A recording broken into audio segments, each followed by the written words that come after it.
لختی نیم چې صرف وسیله د اوبو خور یم موجونه قهر جن پغی کې نسم سمندر یم موجونه قهر جن پغی کې نسم سمندر یم نبوي سیرت. درنو اوریدونکو ستاسو پام راړو د الحاج مولوي محمد یاسین فهیم صاحب د نبوي سیرت خپرونو ته. لرما جهاني اثر بسترګو کې عمر یم موجونه قهر جن پغی کې نسم سمندر یم. بسم الله الرحمن الرحيم. الحمد لله رب العالمين حمد الشاكرين. الصلاة والسلام على سيد الأنبياء والمرسلين سيدنا ونبينا وشفيعنا ومولانا محمد وعلى آله وأصحابه الطيبين الطاهرين. قدرمن اوریدونکو د ژوند د لارې د خپرونې مینوالو السلام علیکم ورحمة الله وبرکاته. ستاسو روغتیا او خوشحالي د پاک رب نه غواړم په دې هیله چې د صحت او عافیت جامې په تن ولرئ او خوشحالي مو په برخه وي. دا د زه محمد یاسین فهیم د ژوند د لارې د خپرونې په وړاندې کولو کې ستاسو په خدمت کې یم. زموږ د نننۍ خپرونې موضوع بیا هم د محمد رسول الله صلی الله علیه وسلم مبارک سیرت چې په نننۍ خپرونې کې به د رسول الله صلی الله علیه وسلم هغه لیکونه چې پادشاهانو او امیرانو ته استول هغه به وڅېړو خو په مختصر ډول. کله چې د حدیبیې صلح ترسره شو وضع آرامه شوه. رسول الله صلی الله علیه وسلم د نړۍ پاچاهانو او د عربو امیرانو ته خطونه ولیکل او هغوی په حکمت او ښه اسلوب اسلام او د الله لارې ته وبلل. پیغمبر علیه الصلاة والسلام دې کار ته ډیره توجه وکړه او هر پاچا او امیر ته یې د هغې د حال مناسب او لایق استازی غوره کړ. رسول الله صلی الله علیه وسلم ته وویل شو چې یا رسول الله پاچاهان د مهر نه پرته لیک نه قبلوي. په دې اساس محمد رسول الله صلی الله علیه وسلم د سپینو زرو مهر جوړ که چې پرې لیکل شوي و محمد رسول الله صلی الله علیه وسلم. نو پیغمبر علیه الصلاة والسلام په دې لړ کې دحیة الکلبي د روم پادشاه قیصر ته واستو. عبدالله بن حذافه رضی الله تعالی عنه یې د فارس پادشاه کسرا ته واستو. عمر بن امیه ذمری رضی الله تعالی عنه یې د حبشې پادشاه نجاشي ته واستو او حاتب بن ابي بلتعه د اسکندریې پادشاه مقوقس ته واستو. نور استازي د رسول الله صلی الله علیه وسلم هم ول چې هغه نورو امیرانو ته استولي ول. علامه ابن سعد رضی الله تعالی عنه په خپل طبقاتو کې لیکي چې تر ټولو لومړی استازی رسول الله صلی الله علیه وسلم نجاشي ته ولید او هغه ته یې 2 لیکونه ورکړه تر څو یې نجاشي ته ورسوي. په یو لیک کې هغه د اسلام لورې ته رابللی و او په بل لیک کې د قرآن آیتونه لیکل شوي ول. کله چې نجاشي ته د محمد رسول الله صلی الله علیه وسلم لیکونه ورسېدل هغه یې واخیستل په خپلو سترګو یې کیښودل او د ادب او د احترام په دود د خپل تخت څخه راکوز شه. بیا یې اسلام قبول که او د شهادت کلمه یې وویله. عبدالله بن حذافه سهمي رضی الله تعالی عنه د فارس پادشاه کسرا ته د محمد رسول الله صلی الله علیه وسلم د لیک سره ورسید. د فارس پادشاه کسرا چې کله د محمد رسول الله صلی الله علیه وسلم لیک ولستو چې په هغه کې هغه ته د اسلام بلنه ورکړې شوې ده نو په ډیرې بیادبي او په کبر سره د محمد رسول الله لیک وشلوه او ویل العیاذ بالله زما غلام ما ته دا ډول خط لیکلی. کله چې محمد رسول الله صلی الله علیه وسلم د دې ناوړه چال چلند څخه خبر شو کسرا ته یې ښیرې وکړې او ویې ای الله د کسرا پادشاهي دړې وړې کړي او الله همداسې وکړل. همداراز حاتب بن ابي بلتعه رضی الله تعالی عنه یې د اسکندریې مشر مقوقس ته د یو لیک سره واستو.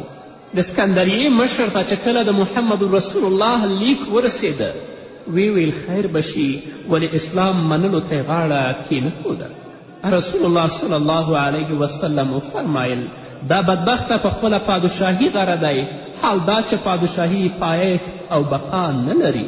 همدارنګه دحیة الکلبي رضی الله تعالی عنه یې د روم مشر قیصر ته واستو. رسول الله صلی الله علیه وسلم هغه ته هم یو لیک وسپاره. هغه لیک چې په هغه کې قیصر ته رسول الله صلی الله علیه وسلم د اسلام بلنه ورکړې وه، هغه هم اسلام منلو ته غاړه کېنښوده او د هغه قوم د قیصر او د هغه د پادشاهي په اړه په تشویش او په اندېښنه کې پرېوتل. او شجاع بن وهب اسدي رضی الله تعالی عنه یې حارث بن ابي شمر غساني ته د یو لیک سره ولیږه. کله چې هغه ته لیک ورسېده، لیک یې ولوست او په ځمکه یې ګزار که او ویې زما پادشاهي زما څخه هیڅوک هم نشي اخیستلی. رسول الله صلی الله علیه وسلم د دې خبرې په اورېدو وفرمیل بادشاهي خرابه او تباه شوه. نو هغه کسانو چې د پیغمبر علیه الصلاة والسلام بلنه ومنله، الله رب العزت هغو ته عزت د دنیا او آخرت ورکړ. او هغه کسانو چې د پیغمبر علیه الصلاة والسلام لیک ته سپکاوی وکړ او د پیغمبر علیه السلام د استازو بلنه یې ونه منله، الله هغوی په دنیا او په آخرت کې ذلیله او رسوا کړل. په دې ترڅ کې قدرمنو اوریدونکو، الله رب العزت د حدیبیې د صلح په وخت کې هغه کسانو چې رسول الله صلی الله علیه وسلم سره بیعت کړی و د نږدې فتح او د ډیرو غنیمتونو زیری ورکړ. الله رب العزت فرمایي: لقد رضي الله عن المؤمنين إذ يبايعونك تحت الشجرة فعلم ما في قلوبهم فأنزل السكينة عليهم وأصابهم فتحا قريبا ومغانم كثيرة يأخذونها وكان الله عزيزا حكيما. الله رب العزت د هغو مؤمنانو څخه خوښ او راضي دی چې تاسې سره د ونې لاندې په مرګ بیعت کوه. الله رب العزت د هغوی په زړونو کې په اخلاص پوهیږي، نو په هغوی د خپل له طرف نه سکینت او اطمینان نازل که او نږدې فتح یې ورپه برخه کړه او ډیر غنیمتونه یې ورپه برخه کړل. الله رب العزت غالب او حکمت والا دی. د دې لویې فتحې او غنیمتونو پایله څه شی وه؟ د خیبر غزا وه. خیبر چې د مدینې منورې په شمال کې 80 میله لرې پرته سیمه وه، هغه د یهودو سیمه وه چې د هغوی مضبوطې قلاګانې او چوڼۍ په هغې سیمه کې وي. پیغمبر علیه الصلاة والسلام غوښتل چې د یهودو له لورې ځان مطمئن او په امن کړي. نو پیغمبر علیه الصلاة والسلام چې کله د حدیبیې څخه راوګرځېد، د څه ځنډ وروسته د خیبر په طرف ووت. پیغمبر علیه الصلاة والسلام د خپل لښکر سره چې 1400 پیاده ول او 200 سپاره ورسره ول د خیبر په لور رهي شو. او هغه مسلمانانو ته د خیبر په غذا کې د ګډون اجازه ورنه کړه چې په حدیبیه کې شریک شوي نه ول. په دې لښکر کې 20 صحابیاتې ښځې هم د مریضانو د تداوي او د زخمیانو د علاج او د جنگ په دوران کې د خوراک او څښاک د تهیه کولو لپاره تللې وې. 20 صحابیاتې هم په دې لښکر کې وې. د لارې په اوږدو کې رسول الله صلی الله علیه وسلم د خلکو نه وغوښتل چې خپل راوړي طعام یو ځای ته راجمع کړي. کومه ډوډۍ چې ځان سره راوړي هغه د یو ځای ته راټوله کړي، خو ټول راجمع کړي شوي خوراک یوازې صفوان ول. رسول الله صلی الله علیه وسلم او ټول لښکر په مړه ګېډه خواړه وخوړل. کله چې رسول الله صلی الله علیه وسلم د خیبر پولو ته ورسید، د الله رب العزت څخه یې د خیبر غوښتنه وکړه او د خیبر د اوسیدونکو له شر څخه یې پناه وغوښتله. کله به چې رسول الله صلی الله علیه وسلم د کوم قوم د جنگ اراده درلودله، تر هغې پورې به یې پرې حمله نه کوله تر څو به چې سبا شوی نه و. که د سهار اذان به یې واورېده، حمله به یې پرې نه کوله، او که اذان به یې تر غوږو نه شو نو حمله به یې پرې کوله. کله چې سهار شو د خیبر له لورې د اذان اواز رانغی، نو رسول الله صلی الله علیه وسلم په خپله سورلي سپور شو او صحابه کرام هم په خپلو سورلیو سپاره شول او په خیبر د حملې لپاره روان شول. په لاره کې ورته د خیبر څخه څه خلک په مخه ورغلل. کله چې هغوی رسول الله او د هغه لښکر ولیده، په حیرانتیا سره یې ویل محمد او لښکر یې، او په دې سره په تیښته وتښتېدل. رسول الله صلی الله علیه وسلم د تکبیر په ویلو سره دا ویل چې خیبر رنګ شو. موږ چې کله د کوم قوم ساحې ته ورشو بیا د هغوی خیر نشته. نو اوس د مسلمانانو او د کفارو ترمنځ د یهودو ترمنځ مقابله او مبارزه او جنگ شروع کیږي چې په مسلمانانو کې لومړنی مبارز او کامیاب قمندان حضرت علی کرم الله وجهه دی.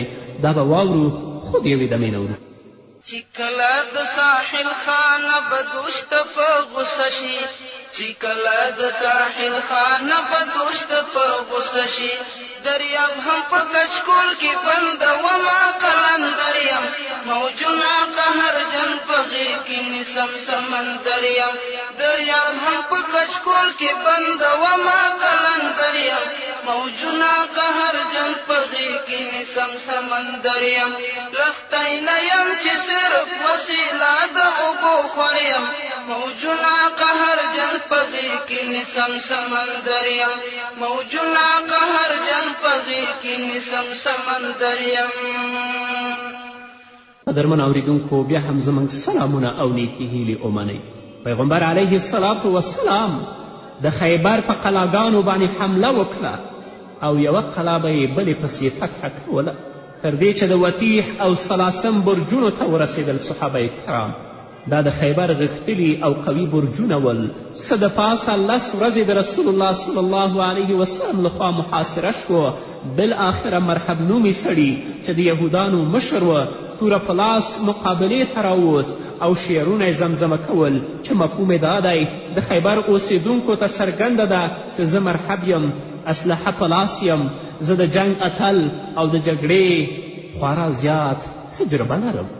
د الله د دې لوی دښمن د مقابلې لپاره حضرت علي کرم الله وجهه ور وړاندې شو او دا شعرونه یې زمزمه کول. زه هغه څوک یم چې مور مې حیدر نومولی یم، زه لکه د ځنګل د زمري په څیر وحشتناک یم، زه د ټولو جګړه کوونکو ځواب په ښه توګه ویلی شم لکه څرنګه چې خرڅوونکی په لویه تله تول کوي. او د دې سره یې په مرحب مرګوني حیدري ګزار وکړه او د هغې سره یې د مرحب زغره او اوسپنیزه خولۍ او د هغه سر پرې کړل. له دې وروسته د مرحب رور یاسر د مقابلې لپاره را میدان ته شو. د هغې د مقابلې لپاره د مسلمانانو څخه حضرت زبیر رضی الله تعالی عنه ور وړاندې شو. د سختې مقابلې وروسته زبیر رضی الله تعالی عنه وتوانید چې هغه له منځه یوسي او ختم کړي. په دې مهال محمد رسول الله صلی الله علیه وسلم وفرمیل تره او ماما دواړه دې در نظار شي او ورزیاته کړه لکل نبی حواری و حواری الزبیر، د هر نبی لپاره یو حواری مخلص او وفادار ملګری وي او زما حواری زبیر دی. مسلم او بخاري نقل کوي رسول الله صلی الله علیه وسلم ابو بکر ولیک د رسول الله بیرغ په لاس کې و، سخت جنګ یې وکړ خو د فتح پرته بیرته راستون شو. بیا یې حضرت عمر رضی الله تعالی عنه ولیک چې د رسول الله صلی الله علیه وسلم بیرغ په لاس کې و. هغه هم ډیره سخته جګړه وکړه چې د لومړۍ جګړې څخه خورا زیاته سخته وه، خو هغه هم د فتحې پرته بیرته واپس راوګرځېد. کله چې محمد رسول الله صلی الله علیه وسلم ته د دې پیښو احوال ورکړی شوي فرمایل سبا به بیرغ داسې یو چا ته سپارم الله رب العزت به د هغه په لاس خیبر فتحه کوي. داسې یو سړی دی چې د میدان څخه تښتېدونکی نه دی، الله او د هغه پیغمبر سره ډیره مینه لري او په زوره به فتحه کوي. د پیغمبر علیه الصلاة والسلام د دې وینا پر اساس ټوله شپه خلکو دا بحثونه کول چې دا نیکبخته سړی به څوک وي. ابو هریره وایي چې عمر رضی الله عنه وویل ما هیڅکله هم د مشري او امارت آرزو نه ده کړې مګر په دې ورځ. علي په دې شپه له دوی سره نږدې خپله اوښه کېنوله او هغه په دې شپه مریض و، په سترګو کې سخت درد و. کله چې سبا شو رسول الله صلی الله علیه وسلم بیرغ راووښت او وی فرمایل علي چیرته دی؟ ورته وویل شو چې علي د سترګو څخه شکایت لري. رسول الله وفرمایل راویې غواړئ. حضرت سلمه رضی الله عنها فرمایي زه ورپسې لاړم، د لاسه مې راونیوه، رسول الله ته مې راورسوه. رسول الله ترې پوښتنه وکړه څه چل دی ای علي؟ علي ځواب ورکړه په سترګو مې دومره درد دی چې خپل مخ هم نشم لیدلی. سلمه رضی الله عنه وایي زه ورپسې ولاړم، د لاسه مې راونیوه او رسول الله صلی الله علیه وسلم ته مې راورسوه. رسول الله ترې پوښتنه وکړه څه چل دی ای علي؟ علي ځواب ورکړه په سترګو مې دومره درد دی چې خپل مخ هم نشم لیدلی. رسول الله ورته وفرمایل ما ته رانږدې شه بیا یې په سترګو ورته خپلې مبارکې لاړې واچولې.